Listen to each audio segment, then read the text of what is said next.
Dulu awalnya saya Islam, mohon maaf ya, ini saya ceritakan apa adanya, tidak saya tutupi, tidak saya paparkan. Saya merasa tersentil, saya merasa bahwa dulu pemikiran saya itu Tuhan itu ada di dalam agama, tapi pada hari ini Tuhan itu tidak berada di dalam agama, tetapi di dalam dirinya masing-masing. Lonte, Anda nyewa vagina, bayarnya sesudahnya. Main dulu, ngentot dulu. Kalau puas mungkin dikasih tambah tips, terserah Anda ya. Tapi bayar belakangan dan sungguhan dapat tempe. Wow. Maka saya katakan, lonte jauh lebih mulia daripada ustadz-ustadz, ulama-ulama, kiai-kiai, gus-gus. Kalau ada gus atau kiai, guru agama, ustadz yang nggak terima, ditantang debat terbuka sama saya. Kasih tahu. Nomor WA saya 08191 4743 418. Ayo nanti langsung live kayak gini. Debat sama saya.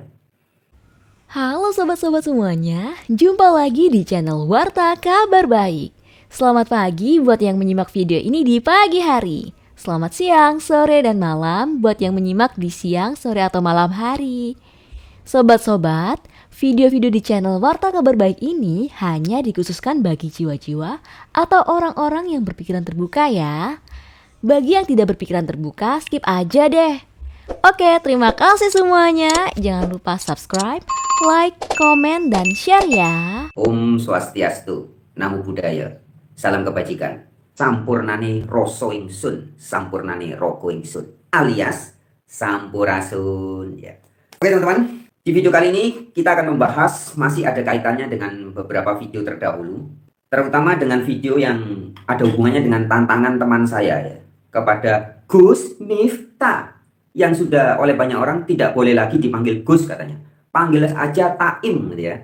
Miftah Maulana Habibur Rahman, muridnya Habib Lutfi, tidak boleh lagi disebut sebagai ulama, tidak boleh disebut sebagai Gus ya, sebut aja Taim gitu katanya. Kenapa?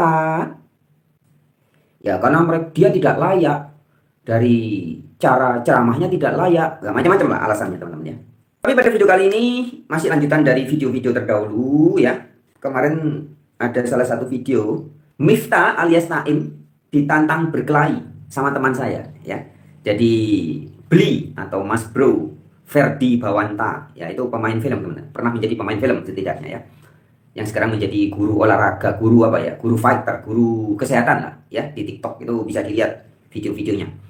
Buat Gus Miftah yang lagi viral ini sekarang ya Gus, oke lah kalau buat yang kasus ST itu ya, oke lah, lu bisa ngasih berkah juga buat dia viral, walaupun lu juga belajar bagaimana harus bisa bedakan etika ya sama adab kayak gitu ya. Ya itu oke lah. Cuman yang bikin gue malas ini, yang bikin gue gerah, ternyata lu tengil banget ya orangnya kalau misalnya lagi ngejok gitu ya.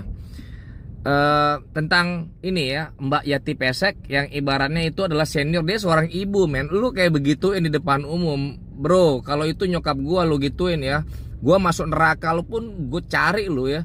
Gue bodo amat mau masuk neraka ya lu kalau gituin nyokap gue ya, karena gue anggap itu seperti ibu gua gitu. Misalnya siapapun itu ya, itu joke lu nggak banget bro, parah bro. Buat gua nggak lucu sama sekali. Gue pingin lu berantem sama lu, sama orang-orang sekitaran lu tuh sini dah. Gue bilang ya kayaknya lu hebat banget deh, orangnya berkuasa gitu ya. Bodoh amat bro, gue bilang ya. Lu tuh dulu gue hormatin banget ya, ulama bagus keren ya. Tapi kalau sekarang kayak gini kelakuan lu tengil banget bro. Sumpah bener deh. Ya itu aja sih pesannya. Ferdi Bawanta yang dulunya mengaku katanya sih sempat hormat, sempat suka dengan ceramahnya Miftah alias Taim, tapi kemudian menyebut tengil ya. Jadi Miftah alias Taimnya tengil banget ketika mencandai Yati Pesek ya, sebagai seniwati atau seniman senior kita, Mbak atau Bude Yati Pesek ya, dengan candaan disebut sebagai bajingan gitu ya. Sebenarnya kalau kata-kata bajingan tuh ya unik juga sih, tapi dalam konteks itu memang keterlaluan ya. Dan juga yang lebih parah menurut banyak orang ketika Miftah alias Taim mengatakan bahwa untung Bude Yati ini jelek ya, jadi jelek itu sudah direndahkan, sudah menyerang secara fisik ya. Meskipun kalau sebenarnya bagi orang-orang yang egonya sudah lepas ya, mau dibilang ganteng, cantik, jelek, burik, apa enggak masalah ya. Tetapi masyarakat Indonesia sebagian besar masih mudah terpengaruh oleh kata-kata, oleh kalimat-kalimat ya. Sehingga ketika guyonan itu dilontarkan kepada masyarakat yang memang secara intelektualnya, secara ego masih besar ya, dilontarkan dengan kata-kata disebut bajingan atau disebut sebagai jelek, coba cantik, jadi lonte gitu ya. Kemudian banyak orang yang nggak terima. Dan salah satu yang nggak terima dan merasa dongkol adalah teman saya itu ya, di video yang kemarin. Itu video sudah ditonton lebih dari 10.000 orang teman-teman ya. Miftah alias Taim ditantang berkelahi oleh Ferdi Bawanta. Nah, masih terkait dengan video itu, live kita akan membahas tentang tema lonte teman-teman. Lonte alias pekerja seks komersial. Jadi saya tegaskan lonte ini dalam arti pekerja seks komersial. Perempuan bisa disebut pelacur, laki-laki bisa disebut gigolo atau gigolo ya. Itu dalam tanda kutip ya, lebih mulia daripada guru-guru agama yang bergelar ustadz, ulama, pastor, pendeta, apapun gelarnya. Itu tema kita. Nah, karena saya sebagai seorang ODGJ ya, orang dengan gagasan jujur. Jadi apa yang saya sampaikan berdasarkan fakta, realitas, tidak mengada-ada. Nah, maka saya harus bisa membuktikan.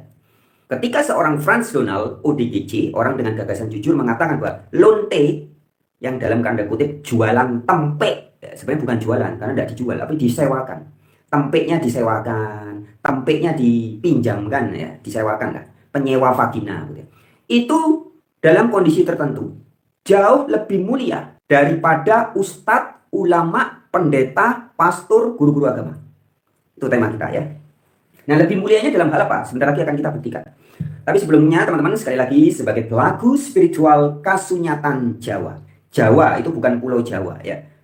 Tadi di video tadi saya sempat upload tentang Bali gitu ya. Bali itu artinya laku kembali, Bali oh kembali, sadar. Nah, Jawa itu juga ada makna jumenengan wahyu. Ya, bukan pulau Jawa. Jadi orang-orang yang sudah sadar dirinya adalah tempat bersemayamnya wahyu, alias wahyu yang menjelma atau wahyu yang menjadi manusia. Kita berasal dari 4 unsur alam, sedulur papat kalimo pancer ya. Dari tanah, air, udara, matahari yang diikat oleh ether atau God, partikel Tuhan mengikat tanah, air, udara, matahari menjadi Anda, menjadi saya.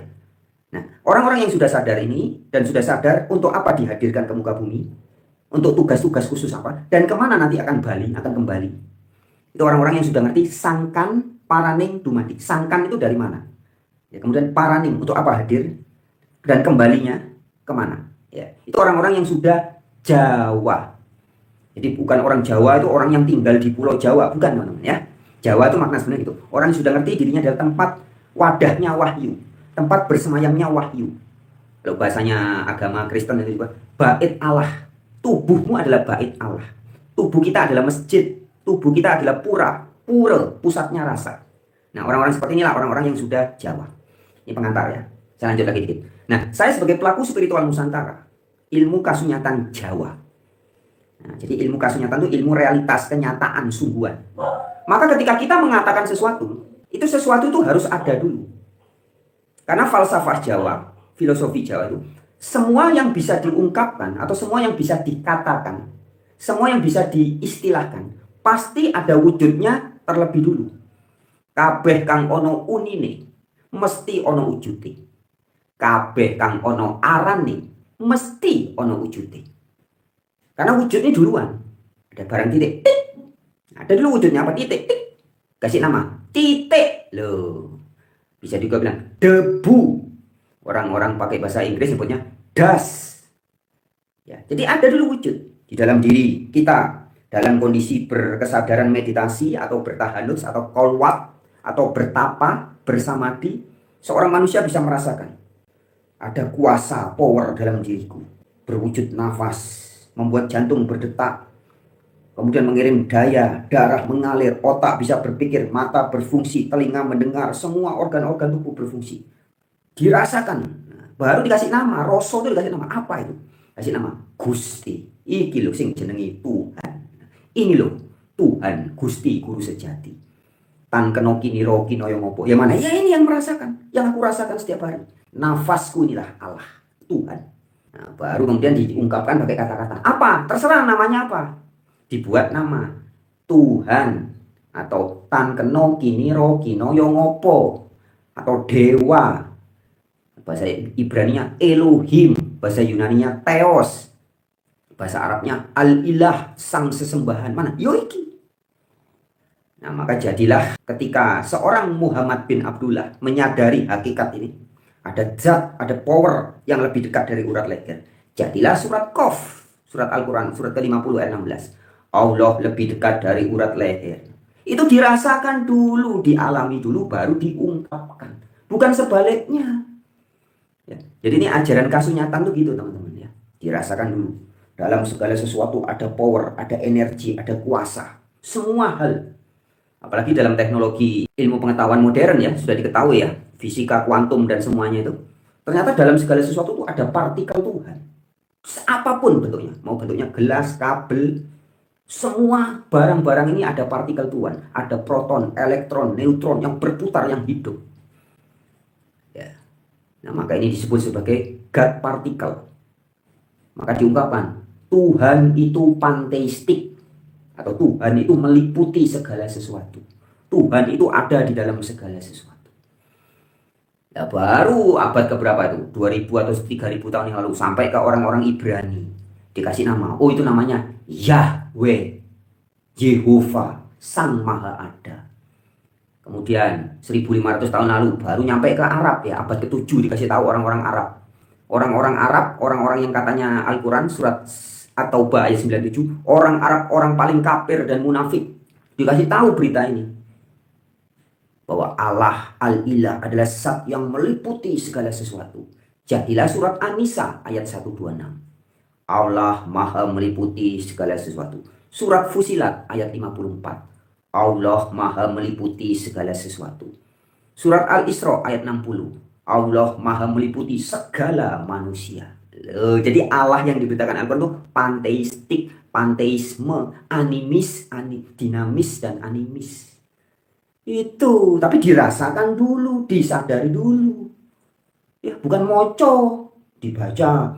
Menurut Al-Quran, Allah lebih dekat dari urat leherku. Baru dipikir, yang mana? Bingung. Apa entotku itu ojo Allah? Entotku kita Allah. Apa darahku? Atau apa? Bingung, karena tidak merasakan ya. Ilmu Jawa itu kasusnya dirasa nose, baru disebut, baru dibuat nama, diberi istilah. Itu namanya ilmu Jawa, ilmu kasunyatan. Oke, itu pengantar. Nah, masuk ke tema kita. Bentar, saya barusan mendapat roso. Roso apa? Pokoknya rasa. Anda mau nyebutnya haus, bahasa Indonesia, ngelak, bahasa Jawa, thirsty, bahasa Inggris ya. Pokoknya rasa dari Tuhan yang lebih dekat dari urat leher saya berfirman kepada badan ini.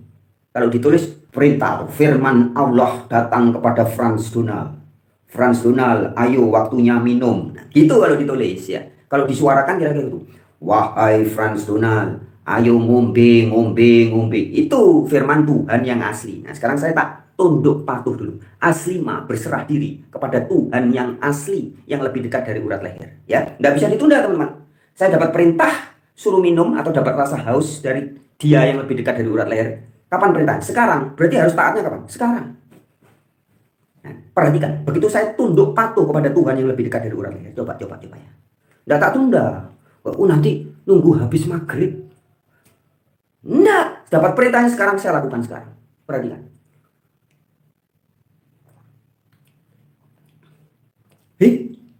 Mana tadi rasa haus? Tadi ada rasa haus di sini. Kemana sekarang dia? Loh, artinya apa akibatnya? Instan. Hari ini merasakan Allah, hari ini juga masuk surga. Hari ini lepas dari kesadaran Allah, hari ini juga masuk neraka. Enggak nanti, besok, insya Allah, next time, in the future. Enggak.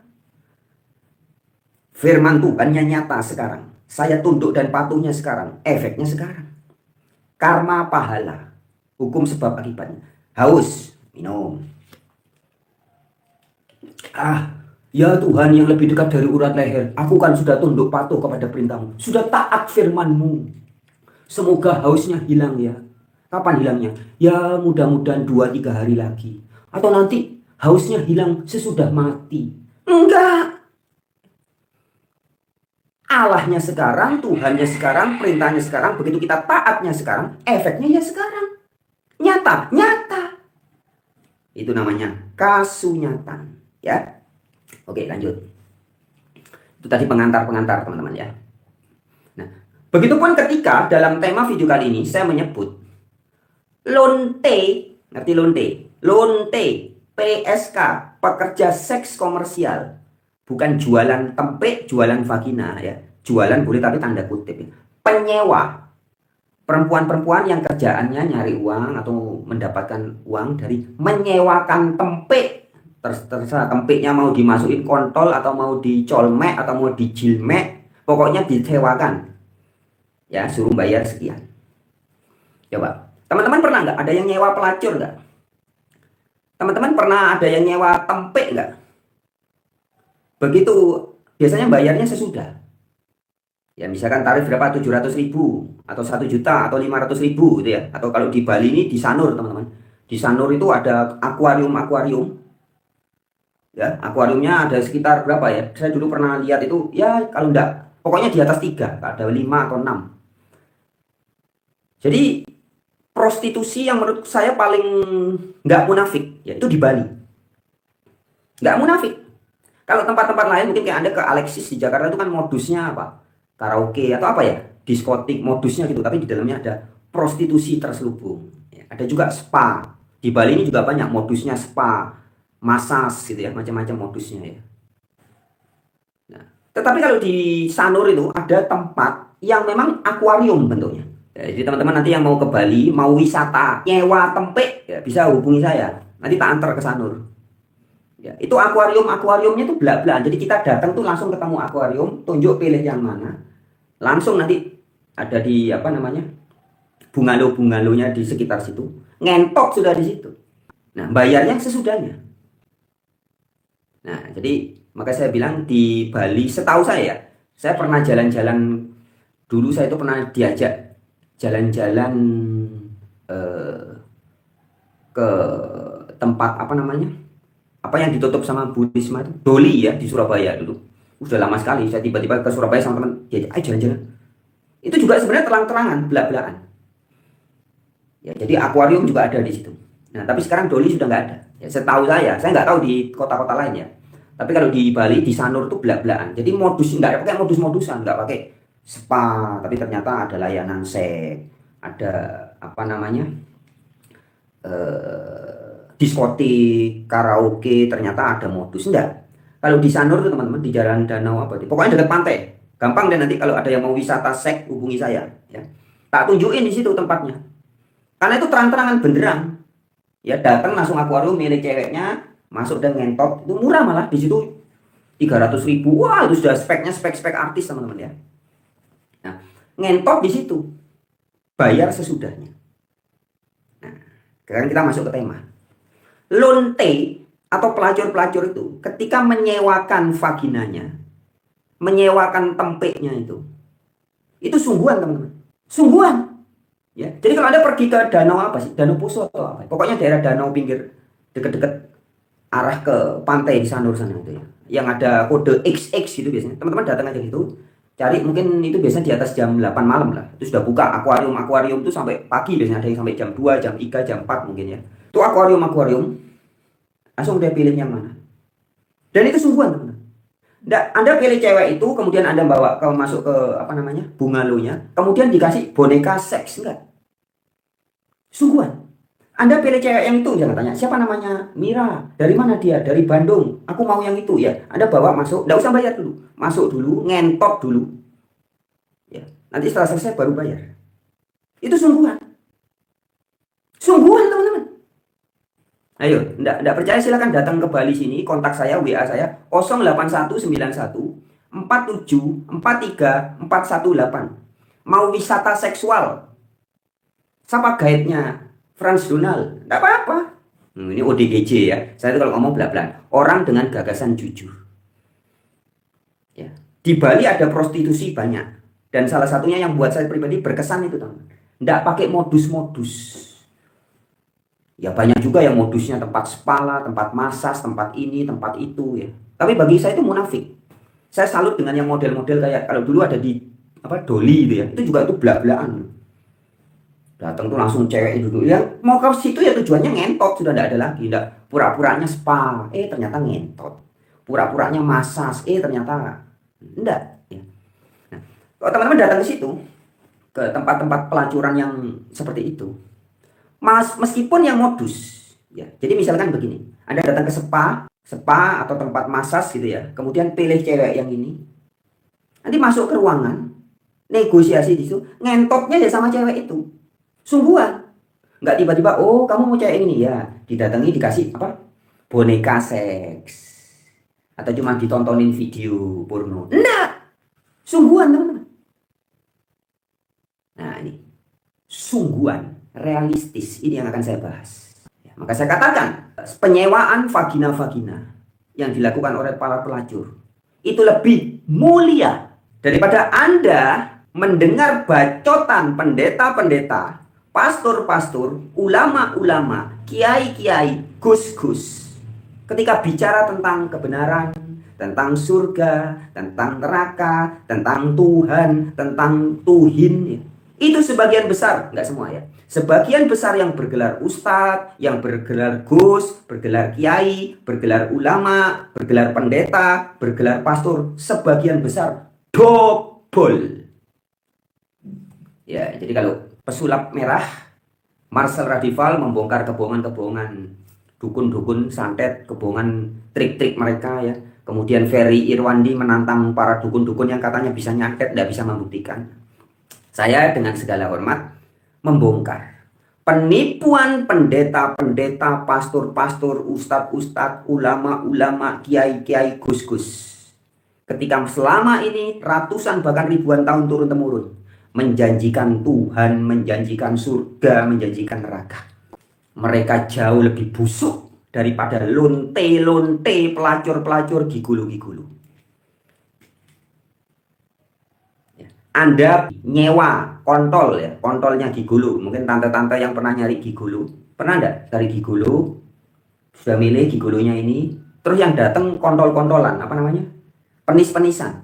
Nih, kamu pilih yang cowoknya mana itu? Terus dikasih kontol-kontolan, suruh masturbasi sendiri. Pernah enggak? Enggak. Anda pilih gigulu itu, tante pilih yang mana ini? Ya itu yang dipakai, disewa kontolnya. Anda cari pelacur juga begitu. Datang kemana? Kalau di Jogja tempatnya Miftah, tempatnya Gus Miftah, Jogja apa dulu namanya itu? Yang dekat stasiun. Saya dulu pernah sekali diajak teman dari Semarang, waktu itu jual motor ya. Terus malamnya, ayo Frans, ikut aku jalan-jalan. Saya diajak ke situ. Dekatnya Malioboro, apa tuh? Pasar Kembang atau apa ya kalau di Jogja ya? Di Semarang juga ada. Kalau Semarang Semar Kuning ya? Semar Kuning atau apa ya? Juga pernah saya jalan-jalan. Itu sungguhan teman-teman. Saya pernah nanya, Mbak berapa? 200.000 waktu itu di Jogja.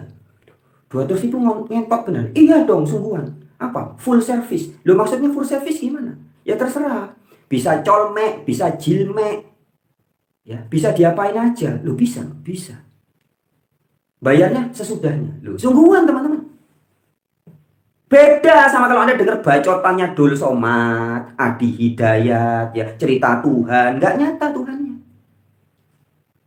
Tuhannya mana? Oh nanti, insya Allah setelah kamu mati dapat pesta seks di surga. Gak nyata kan? Gak nyata. Makanya yang saya katakan, pelacur lonte yang diolok-olok atau istilah direndahkan sama Gus Miftah ya. Bude Yati Pesek ini untung jelek. Coba kalau cantik, jadi lonte. Kasih tahu Gus Miftah. Dulu kan katanya sering dakwah di tempat pelacuran. Itu lebih bagus. Ya, lonte-lonte yang sering didakwai sama Gus Miftah itu lebih nyata bro. Menyewakan tempek ya yang dikasih tempek sungguhan, bukan boneka seks enggak. Beda seperti Gus Miftah, cerita Tuhan palsu Tuhannya. Cerita agama tidak, agama kacau, kondisi tidak kacau, tapi malah bikin kacau. Paham?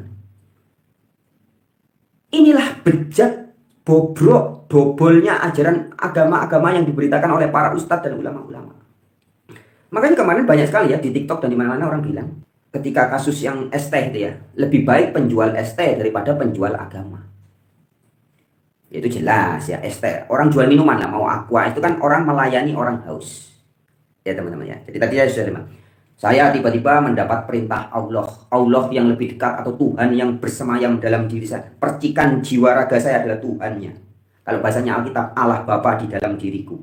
Bahasanya Al-Quran, Allah lebih dekat dari urat leher. Bahasanya Alkitab, Immanuel, El beserta kita, Allah beserta kita.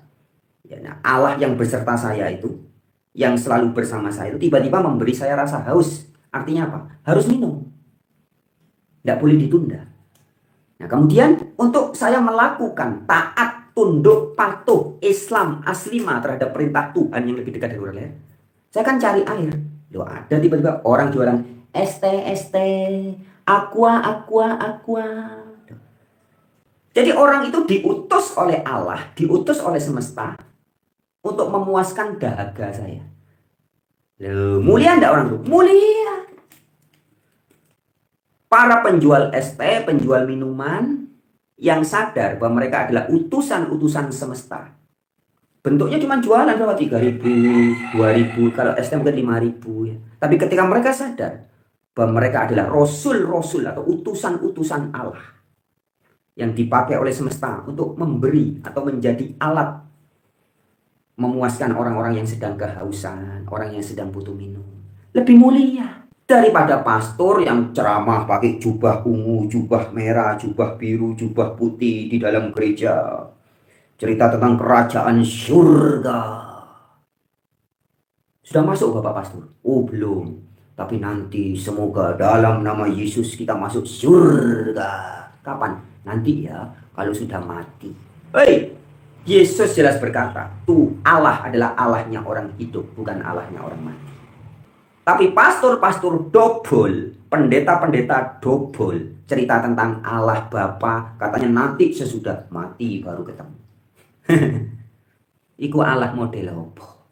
Tapi banyak orang yang percaya karena dikemas begitu bagus, bangunannya megah, ya, bajunya parlente, pendetanya naik mobil Mercy, apa macam-macam ya, mobil-mobil mewah, ceramah selalu pakai dasi, jualan dobol-dobolan. Ayo setiap minggu bayar persembahan seikhlasnya biar hidupmu penuh berkah. Jangan lupa akhir bulan atau awal bulan wajib bayar perpuluhan. Gajinya 1.100.000 berikan kepada Allah. Loh, ya kan? Anda yang gajinya 10 juta, jangan lupa bayar perpuluhan ya. 10%-nya berarti 1 juta. Buat siapa? Buat Allah. Weh. Ya, itu kan diajarkan sama kebanyakan gereja-gereja. Dan banyak orang yang percaya sampai hari ini. Padahal yang diberitakan hanya dongeng, dobol-dobolan tentang Tuhan, Tuhin, surga, neraka. Dobol semua. Tapi orang percaya. Ya. Kebusukan, kebejatan, kemunafikan yang dibalut dengan kesucian, dengan keputihan. Kok keputihan ya? Dengan terang. Ya kan? Padahal di Alkitab juga ada kisahnya pelacur. Pelacur masuk surga. Di dalam agama Islam juga ada kisah terkenal. Pelacur mendahului ustadz-ustadz dan ulama-ulama masuk surga. Cuman gara-gara ngasih makan anjing, ngasih minum kucing. Lebih mulia. Lebih mulia. Ya. Bukan nanti teman-teman. Di cara sehari-harinya sudah kelihatan. Anda jualan air minum. Apa? Saya jualan air minum. Nih. Kamu beli, mana uangnya? Ini kasih air minum. Ini jujur namanya. Anda bayar sekarang ya. Berapa? 3.000. Kapan? Insya Allah nanti sore saya kasih. Atau 2 tahun lagi. Coba. Itu kan yang dilakukan ulama-ulama, ustadz-ustadz. Nanti. Kalau kamu sudah begini, nanti kamu akan ketemu Allah. Nanti kalau sudah begini, akan mengenal Allah. Allah model apa? Allah adalah zat yang maha hadir, maha ada. Selalu ada, tidak pernah tidak ada. Loh kok saya mau kenal Allah, mau ketemu Allah, nunggu nanti, besok. Kalau sudah melakukan ini, sudah menghafal ayat ini, membaca kitab kuning, sudah hafiz Quran, sudah begini, sudah njedotin kepala ke lantai tiap hari 5 kali. Kapan ketemu Allah? Nanti kalau sudah mati. Inilah yang saya katakan. Ajaran ustadz-ustadz, ulama-ulama, kiai-kiai, gus-gus, pendeta-pendeta lebih menjijikkan dibandingkan gigolo yang menyewakan kontol, dibandingkan pelacur yang menyewakan tempik. Meskipun katanya sering nih teman-teman yang sering main aplikasi hijau micat gitu ya. Ini kan viral kasusnya kan. Open BO, fotonya cantik atau fotonya bagus lagi. Setelah datang ke hotel, lu kok beda ya? Bohong juga. Tapi tetap mereka betul-betul menyewakan tempe biasanya. Tidak beda sama ustadz dan ulama. Setiap hari cerita tentang Tuhan, Tuhin, surga, neraka, kebenaran, kebenaran. Suruh buktikan nanti katanya. Gimana sih? Tuhan itu maha ada, cok. Cok. Maha hadir, cok. Lah kok nanti? Maha hadir ya berarti sekarang hadir. Gimana kok nanti? Kok besok? Insya Allah. Tuhan model apa itu? Ya. Artinya teman-teman, baik Tuhan, agama yang diberitakan oleh orang-orang seperti Miftah, seperti Taim, seperti guru-gurunya Taim, guru-gurunya Miftah juga siapa itu? Lutfi bin Yahya, Habib-Habib dari Yaman itu dagangan-dagangan yang lebih busuk daripada penyewaan tempe. Itu yang saya mau tegaskan di situ. Nyata kan? Yang saya sampaikan semua fakta kan? Coba, Anda coba sekarang nanti sore cari lonte, cari pelacur, harga berapa? 500.000, 300.000 coba. Bayar sesudahnya ya. Anda dikasih tempe semua. Coba Anda tanya ustadzmu, ulamamu, cerita tentang Allah, suruh menghadirkan Allahnya saat ini sekarang. Oh nggak bisa. Kamu masih penuh dosa. Kamu harus disucikan. Ayo ikut agama kami dulu. Harus hafal ayat ini dulu. Harus baca kitab ini. Harus wirid. Harus sodako. Harus puasa. Nanti harus pergi ke rumah Allah di tanah Arab dulu. Harus begini. Harus begitu. Terus ketemu Allahnya kapan? Nanti ya. Insya Allah. Kalau sudah mati. Betapa dobolnya dagangan mereka. Ya. Jadi dagangan ustadz-ustadz, gus-gus, kiai-kiai, pendeta-pendeta, pastor-pastor, guru-guru agama yang menawarkan Anda untuk bisa ketemu Tuhan nanti atau besok atau lusa, apalagi kalau sudah mati. Itu dagangan sahibul ngibul hikayat. Dan tidak bisa dituntut karena membuktikannya nanti kalau sudah mati. Maka sampai hari ini penipuan yang besar-besaran yang dilakukan oleh ulama-ulama, gus-gus, kiai-kiai, ustadz-ustadz, pendeta-pendeta, pastor-pastor tidak bisa dituntut. Karena korban penipuannya sudah mati. Kan kamu ketemu Tuhan kalau sudah mati. Ayo mati dulu. Ini penipuan. Ini akibat terok-terok kalau katanya Mbah Saino ya. Pelaku kapitayan di Banyuwangi. Agama-agama dari Timur Tengah itu mau terok-terok tok. Maka tidak ngerti. Betul. Kita tuh bisa ketemu Tuhan yang asli kalau sudah mati. Mati ku ngemate ati. Atinya ngemat merasakan. Bukan modar. Jasadnya modar terus ketemu Allah. Allah itu sumber kehidupan, maha hidup. Allah adalah Allahnya orang hidup, bukan Allahnya orang mati. Nah, di Jawa disebut mati, ngemate ati. Kamu pasti ketemu dengan dia yang lebih dekat dari orang. Kalau sering mati sajroning urip. Dalam keadaan kita fisik raganya hidup, kesadarannya mati, egonya mati. Ngemate ati, artinya dimat, dirasakan. Ini loh, coba ngemat. Bahasa kerennya sekarang meditasi, apa semadi. Bahasa Arabnya kolwat, tahanuj, topo, tapa, sama. Intinya ngemat. Ketika Anda mati, ngemat, artinya ngemat, dirasakan. Nih, yang membuat mataku bisa melihat apa? Dirasakan. Loh, bisa melihat. Kok bisa melihat? Iya, karena sebelumnya dapat daya dari darah, energi. Darah kok bisa mengalir? Karena jantung berdenyut. Dut, dut, dut, dut, dut. Mengirim daya ini. Kok bisa jantung berdenyut? Karena ada nafas. Terasa, jadi nafas ini ternyata. Bahasa Ibraninya, ruah.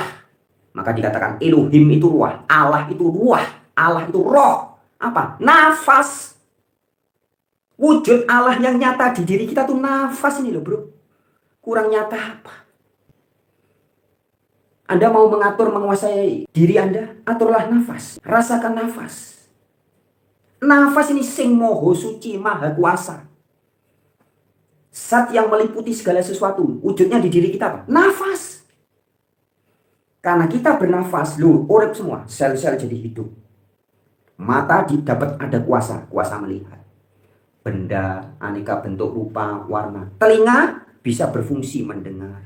Lidah merasa, ginjal, paru-paru, jantung semua jadi berfungsi. Kenapa? Karena ada Sang Moho Kuwoso.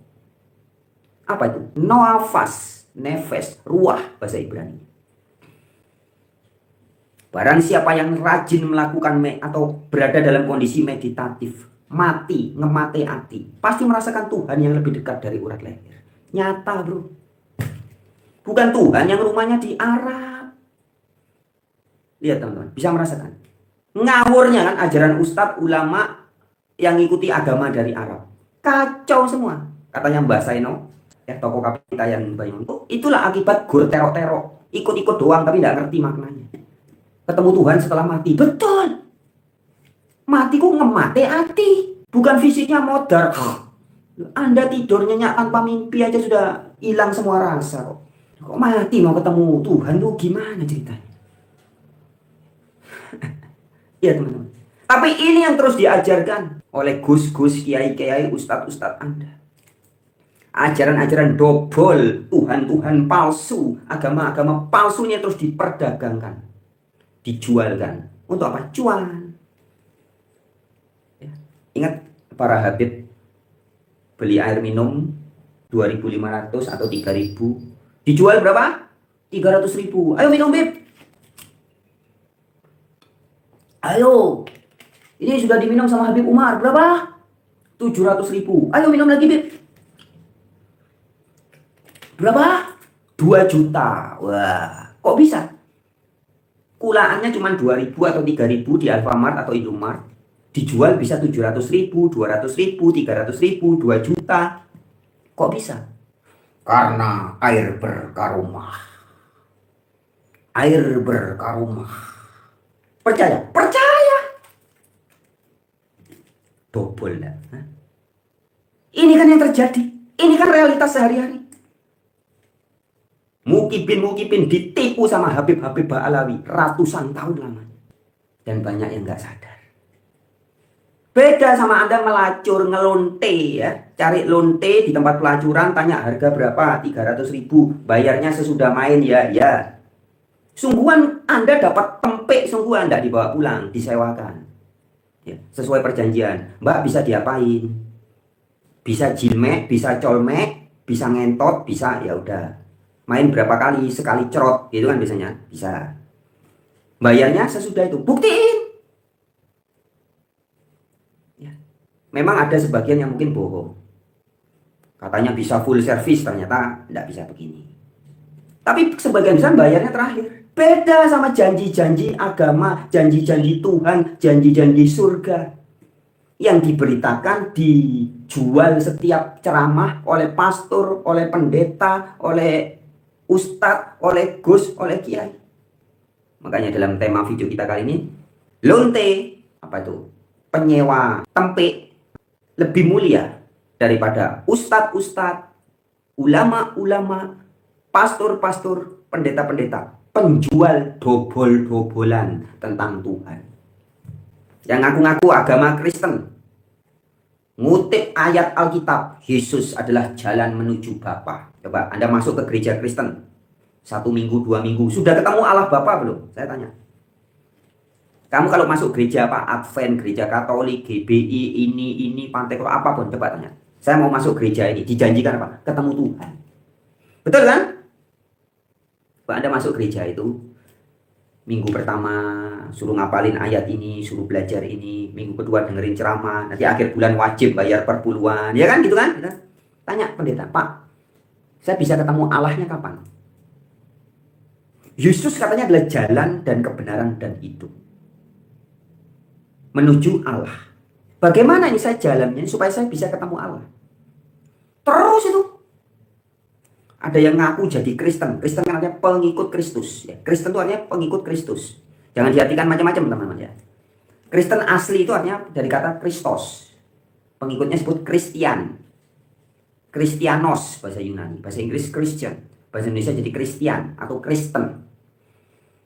Loh, Anda ikut Yesus berapa lama?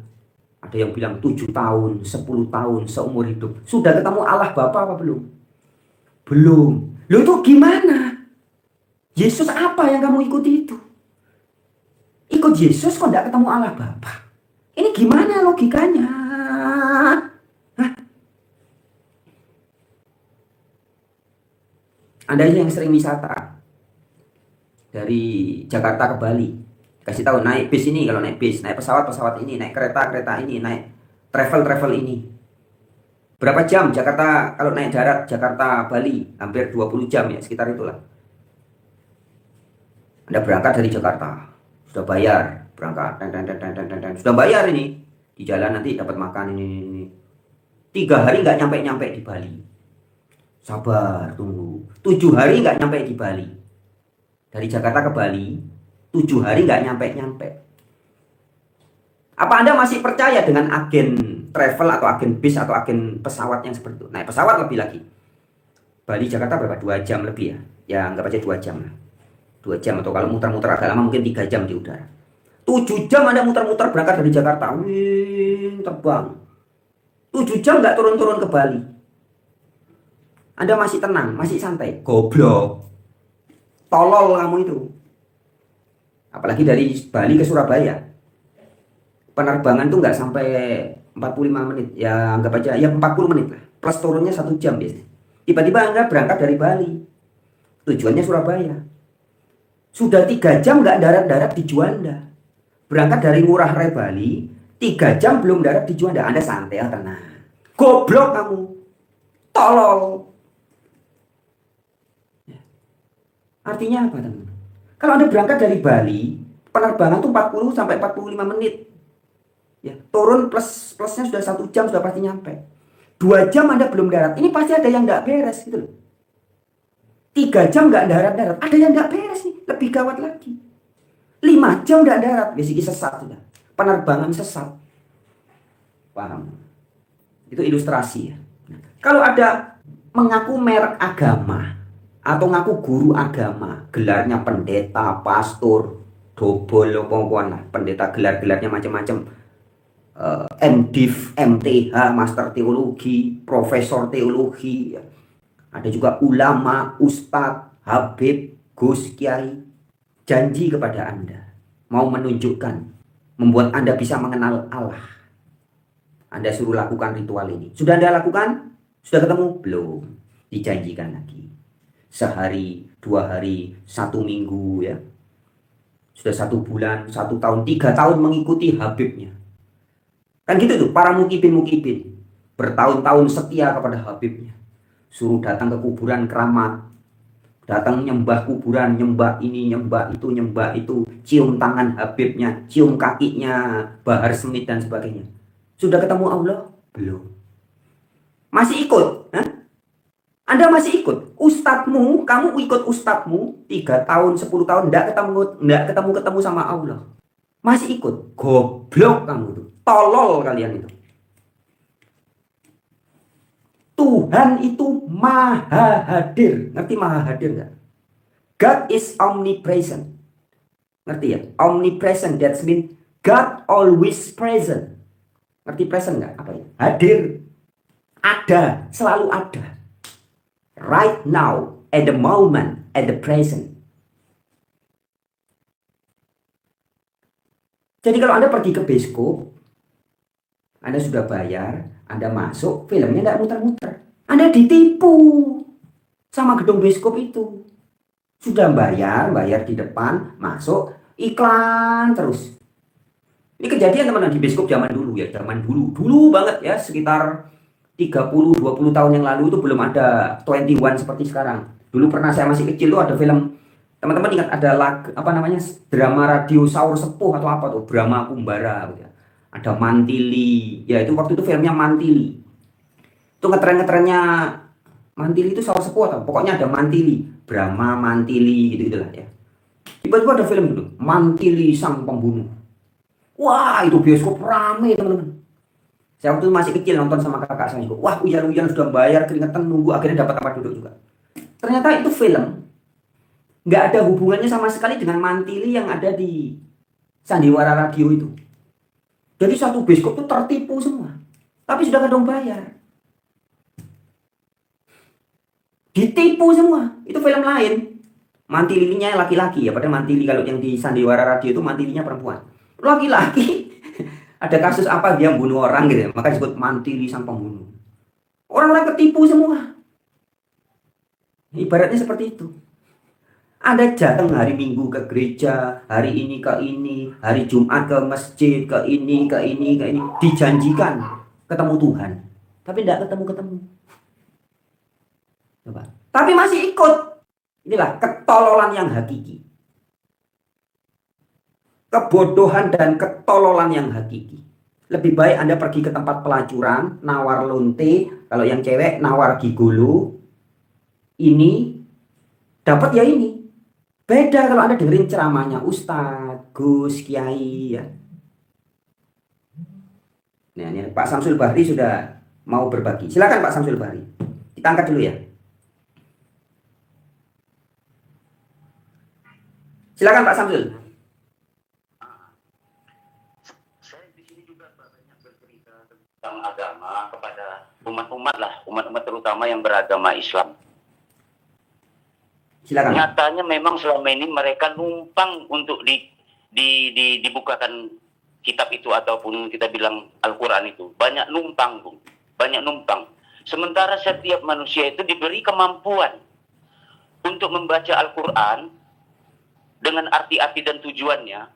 Itu hanya kitab yang kering, itu mereka banyak menumpang.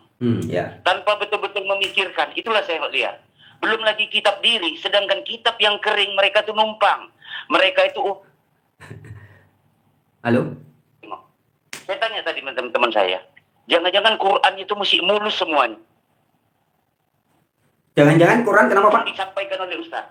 Dan itu mereka itu Halo. langsung percaya. Halo, Pak. Mereka langsung percaya. Itulah dok. Mereka semua itu diberi kemampuan untuk menelaah sendiri. Apa itu kitab kering dan kitab basah. Tapi mereka selalu mempercayai.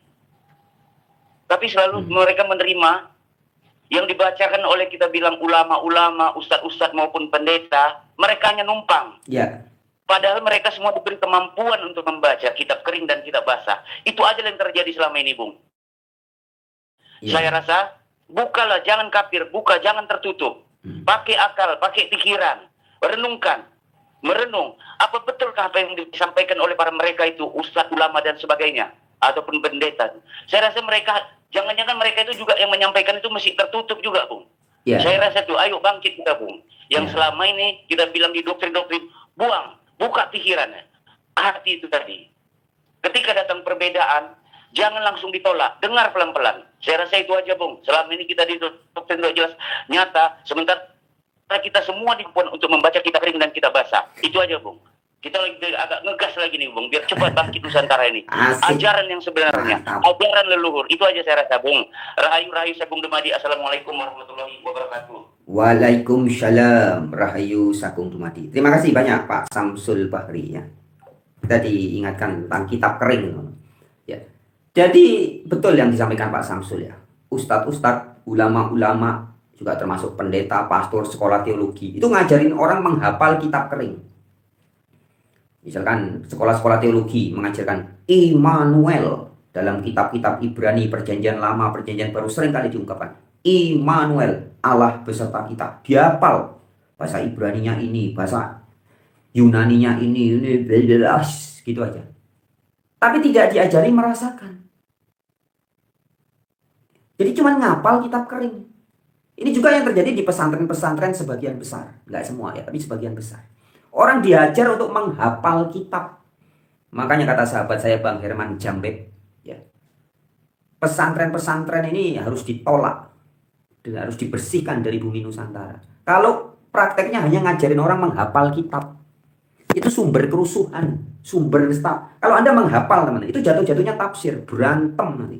Menurut ulama ini tafsirnya beda. Menurut Imam Maliki tafsirnya beda. Imam Hambali tafsirnya beda. Imam Hanafi tafsirnya beda. Imam Syafi'i tafsirnya beda.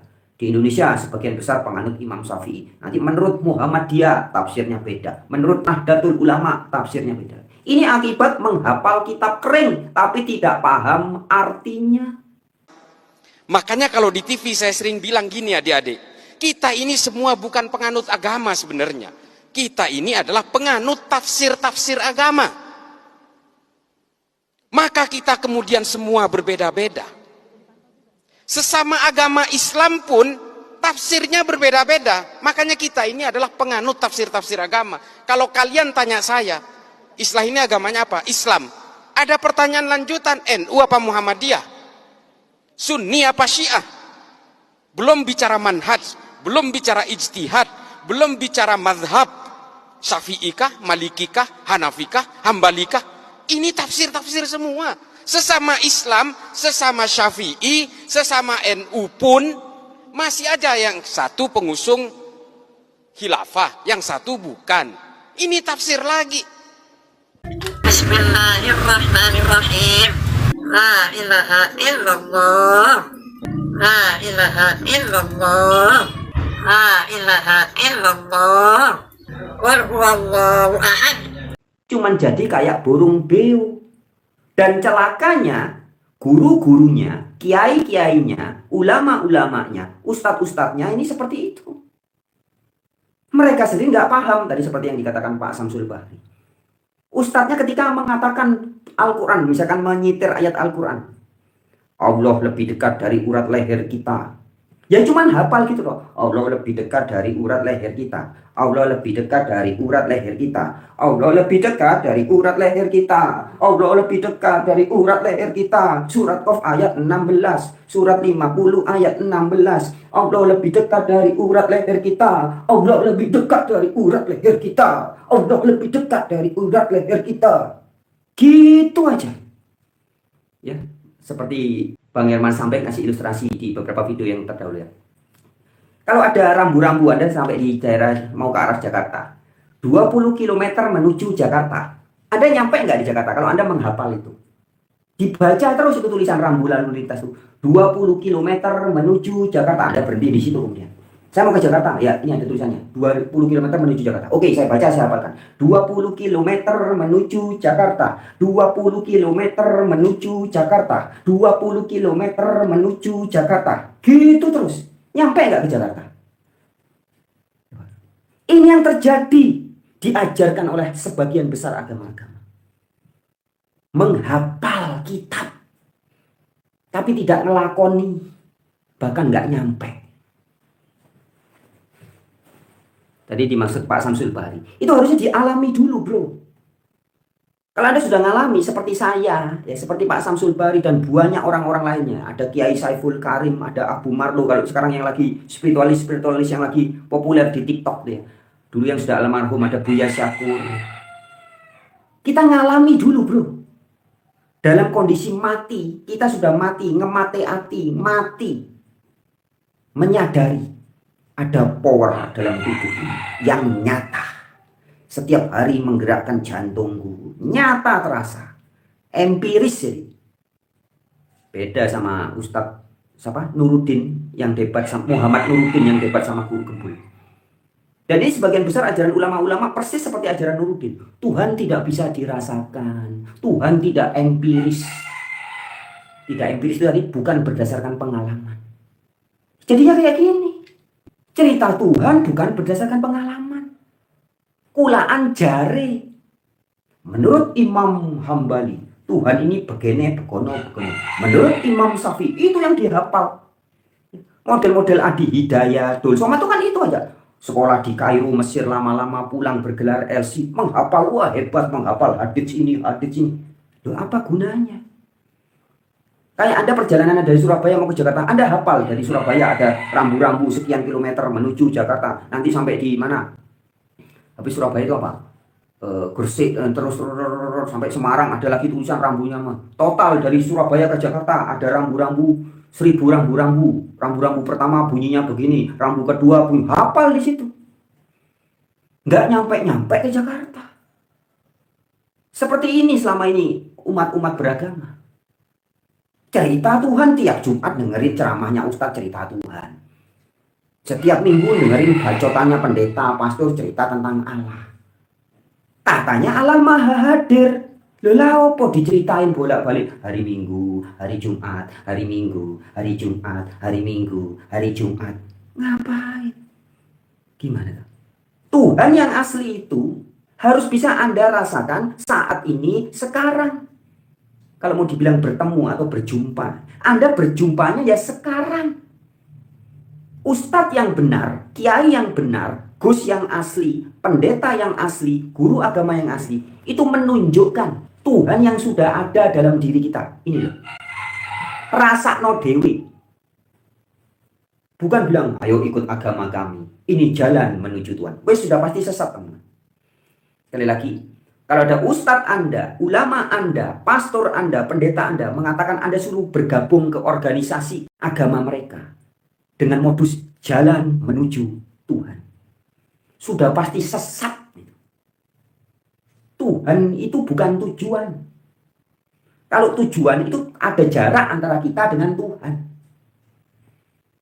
Jalan menuju Jakarta. Ini saya posisi di Bali, atau Anda dari Jakarta mau jalan menuju Surabaya. Anda posisi di Jakarta, belum di Surabaya, maka ada tujuan. Harus menjalani dulu, baru nyampe Surabaya. Nah, Tuhan itu bukan tempat, bukan fisik, bukan materi, tapi dia adalah ruh, spirit, zat, energi yang meliputi segala sesuatu. Sudah ada, selalu ada, tidak pernah tidak ada. Omnipresent, maha ada, maha hadir.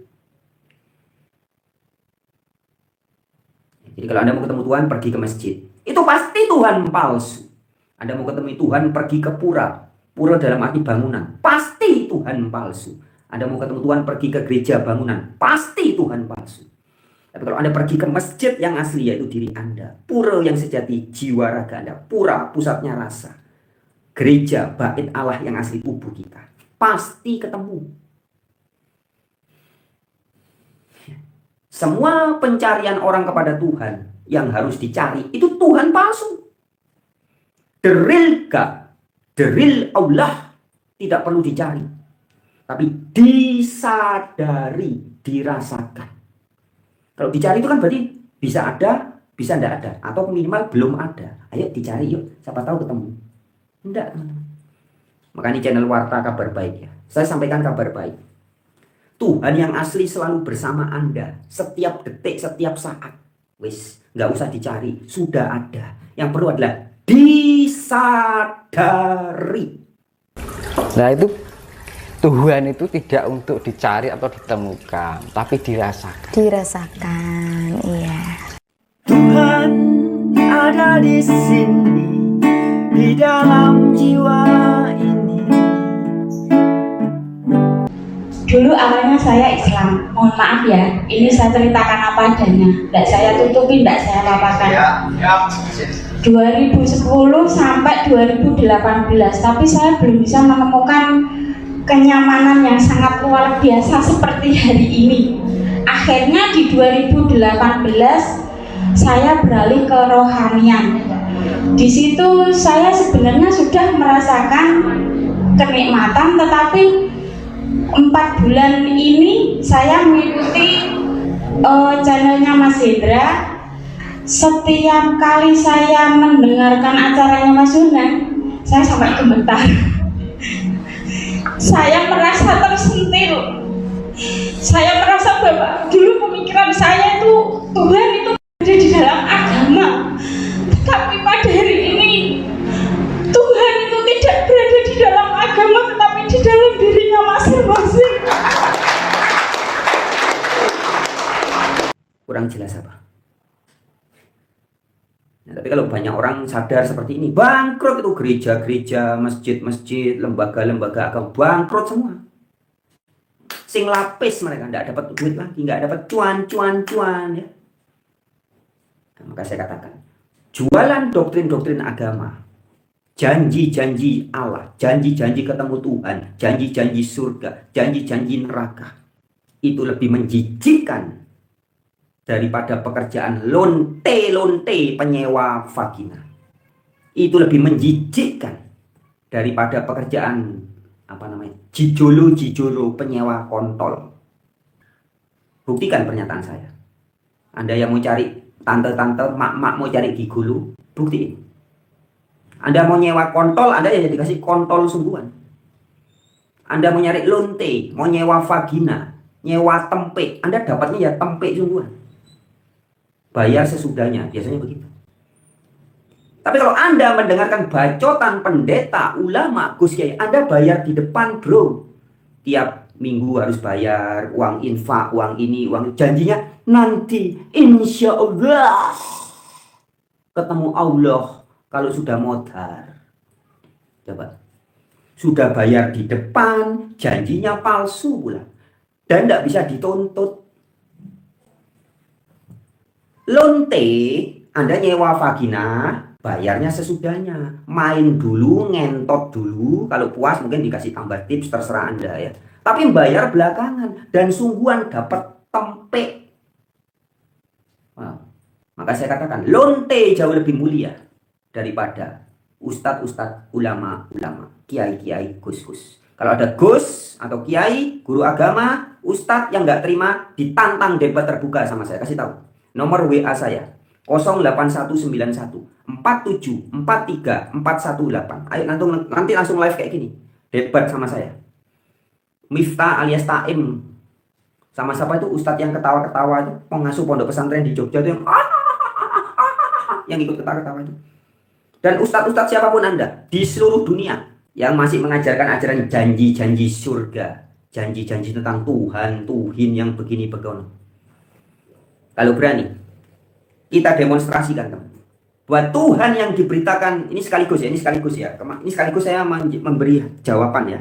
Di video yang kemarin tentang Miftah ya, Gus Miftah alias Taim ditantang sama teman saya Ferdi Bawanta ya, ditantang adu jotos ya.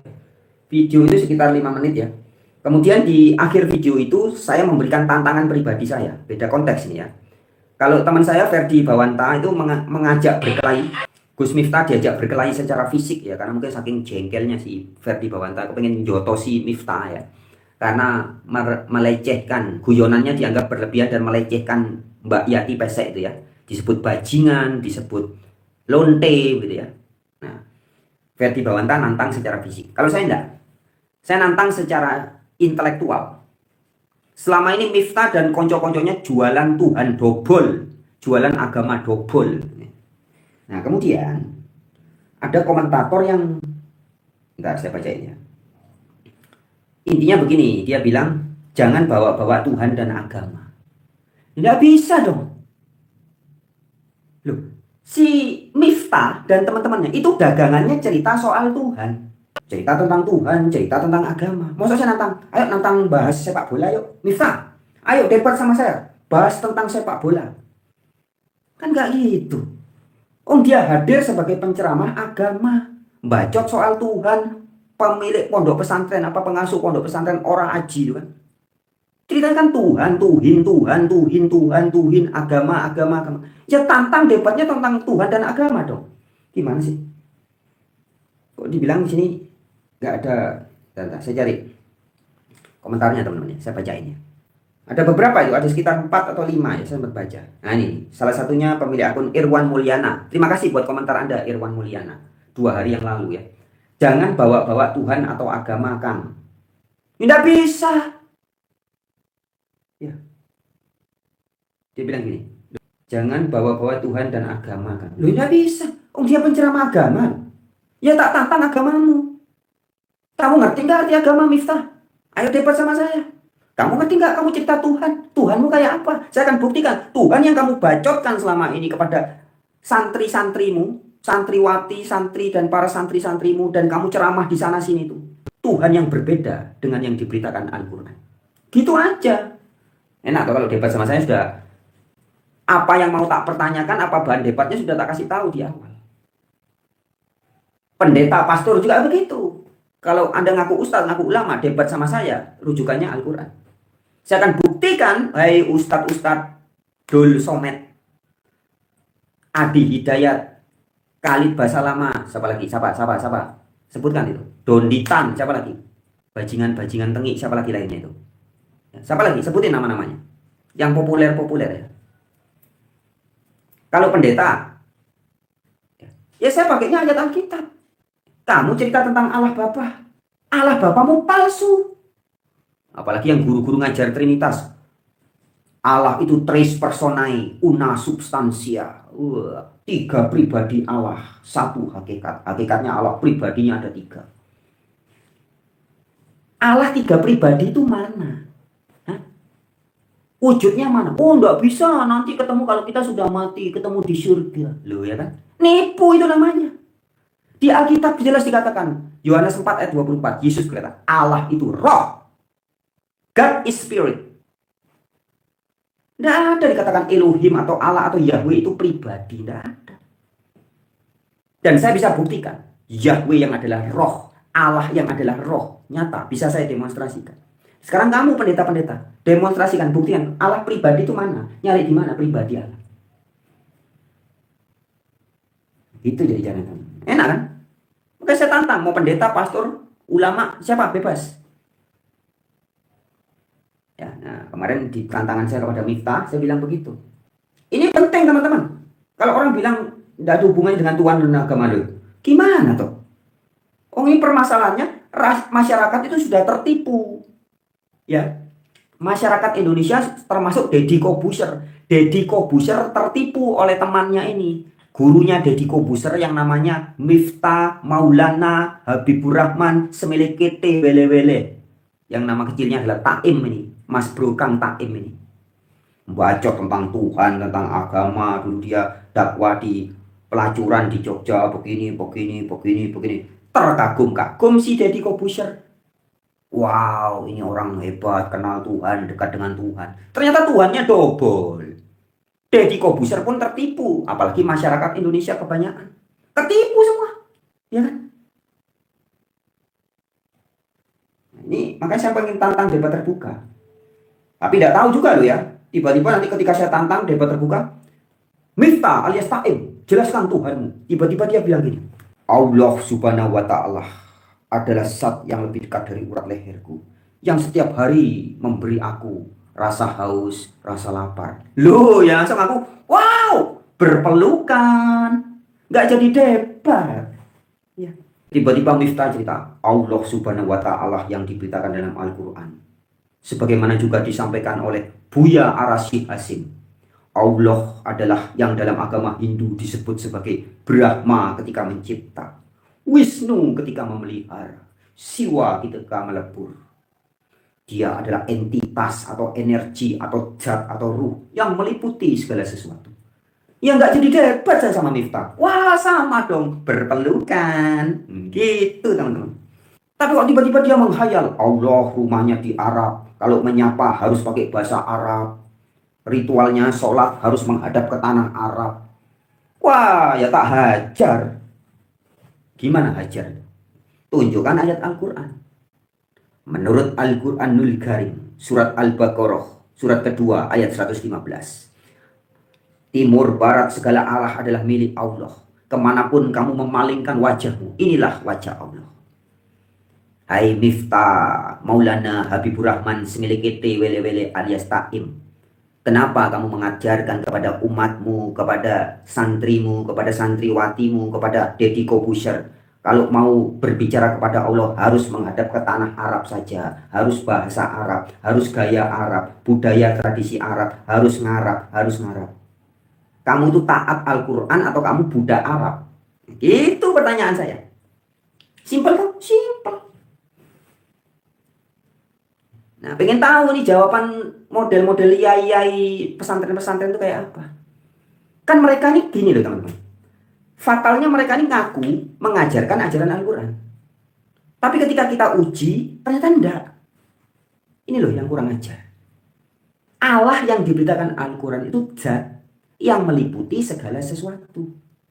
Ada dalam segala sesuatu. Animis, dinamis, panteistik. Lah kok ajaran dari Arab ini cerita tentang Allah yang lain? Ini kan penipuan publik. Nah penipuan seperti ini jauh lebih dobol, lebih buruk, lebih menjijikkan daripada lonte. Gitu loh. Lonte, jualan bukan jualan, menyewakan tempe, itu sungguhan. Dapat tempe Anda, sesuai perjanjian. Berapa jam, berapa lama, tarifnya berapa, bayar belakangan. Ulama-ulama, ustadz-ustadz, Anda suruh bayar di depan. Janjinya nanti. Janji keselamatan sesudah tidak jadi manusia, sesudah meninggal dunia. Janji surga setelah meninggal dunia. Bayarnya seumur hidup. Orang-orang tua, tukang becak suruh ngumpulin uang, nabung sampai 80 juta, 90 juta. Berangkat haji ke Mekah. Sampai sana disapa baru, belum nyampe. Baru di bis nih, masih di dalam bis, dia bilang, selamat datang para haji. Wah, aku baru nyampe sudah dipanggil haji. Wah, bangga kan? Mak-mak, kakek-kakek, orang-orang tua, tukang-tukang becak, orang-orang yang intelektualnya, pengetahuan intelektualnya rendah. Baru nyampe di Arab sudah disapa para haji dan para hajah. Wah, besar kepalanya langsung. Nggak paham, wong haji itu artinya tamu laki-laki. Hajah itu tamu perempuan. Mereka nyangka baru nyampe, wah saya sudah bergelar hajah, bergelar haji. Lewang hajah, haji itu artinya tamu, selamat datang para pengunjung, begitu. Ya kan, tahu pulang-pulang bangga, wah saya bergelar haji, bergelar hajah. Habis uang 90 juta, 100 juta, hasil nabung puluhan tahun. Sudah ketemu Allah? Pulang dari tanah Mekah, tanah Arab, ketemu Allah? Belum. Sudah bayarnya puluhan tahun, bayangin tukang becak tiap hari becak nabung puluhan juta bertahun-tahun sampai tua, pergi ke sana ke rumah Allah, ketemu Allah enggak. Ini kan prank besar-besaran, tapi prank yang disepakati bersama, penipuan yang dilakukan secara jamaah. Coba lihat, dikemas begitu hebat, dibilang suci, dibilang mulia. Tempat suci, tanah suci. Gimana? Kalau Tuhan Sang Maha Suci itu meliputi segala sesuatu, berarti di mana-mana ada suci enggak? Ada. Lah kenapa kok harus ke tanah sucinya, ke tanah Mekah, ke tanah Arab? Tanah di rumah Anda suci enggak? Enggak. Kalau di masjid suci. Kalau di gereja suci. Kalau di alun-alun enggak suci. Ikut Tuhan model apa? Tapi inilah yang dipercaya banyak orang. Ya teman-teman ya. Sama seperti kalian menganggap masjid itu suci, menganggap rumah tidak suci. Padahal apa? Masjid itu bukan suci, disucikan. Oleh siapa? Lah oleh kalian sendiri. Rumah tidak disucikan oleh siapa? Kan oleh kalian sendiri. Yang ini diberi nama rumah, yang ini diberi nama huruf Arab. Lah yang ngasih namakan kalian sendiri. Dan lucunya, kalau nama itu sudah ke Arab-Araban, dianggap suci. Lah siapa yang menyucikan masjid itu? Allah. Lo yang menyucikan kan kamu. Yang bikin batas suci di depan siapa? Allah. Lah yang nulisin batas suci kan kamu sendiri. Kata Allah, emang gue pikirin. Lucu ya. Tetapi kelucuan itu kan sudah jadi paradigma. Betul nggak? Di masjid tidak boleh berkata kotor. Di rumah boleh. Di masjid gak boleh ngomongin orang. Di rumah boleh. Itulah gara-gara batas suci. Karena dibatasi kesuciannya oleh kamu sendiri. Padahal Allah bilang, aku meliputi semesta raya, meliputi rumahmu, meliputi masjidmu.